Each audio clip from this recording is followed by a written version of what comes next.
পরবর্তী নির্দেশ না দেয়া পর্যন্ত বাংলাদেশে আইপিএল এর সব খেলা ও অনুষ্ঠান সম্প্রচার বন্ধের নির্দেশ দিয়েছে তথ্য ও সম্প্রচার মন্ত্রণালয়।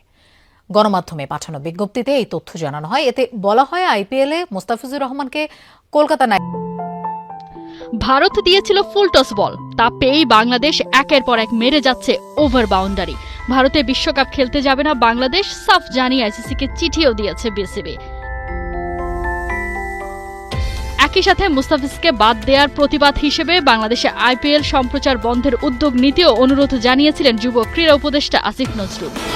যেমন কথা তেমন কাজ, সেই কথা রাখতেই যুগান্তকারী এক সিদ্ধান্ত নিল সরকার। টাইগার পেসার মুস্তাফিজুর রহমানকে বাদ দেওয়ার প্রতিক্রিয়ায় বাংলাদেশে আইপিএল সম্প্রচার বন্ধ রাখার নির্দেশ দিয়েছে তথ্য ও সম্প্রচার মন্ত্রণালয়। ওই যে বলে না, ভদ্রলোকের এক কথা। প্রজ্ঞাপনে বলা হয়েছে, ভারতীয় ক্রিকেট বোর্ড আগামী ২৬ মার্চ থেকে অনুষ্ঠেয় ইন্ডিয়ান প্রিমিয়ার লিগ ক্রিকেট খেলায় বাংলাদেশের তারকা খেলোয়াড় মুস্তাফিজুর রহমানকে কলকাতা নাইট রাইডার্স দল থেকে বাদ দেওয়ার নির্দেশ দৃষ্টিগোচর হয়েছে। ভারতীয় ক্রিকেট বোর্ডের এই সিদ্ধান্তের কোনো যৌক্তিক কারণ জানা নেই।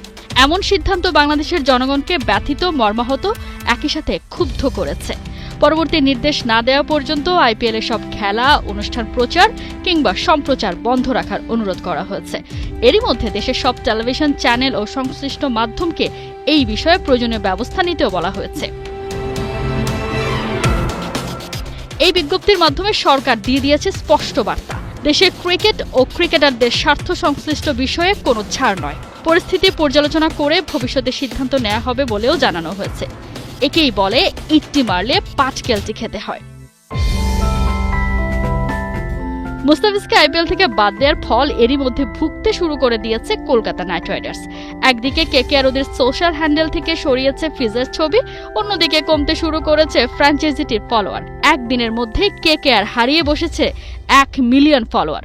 সম্প্রচার বন্ধে কি প্রভাব পড়ে এবার সেটাই দেখার অপেক্ষা।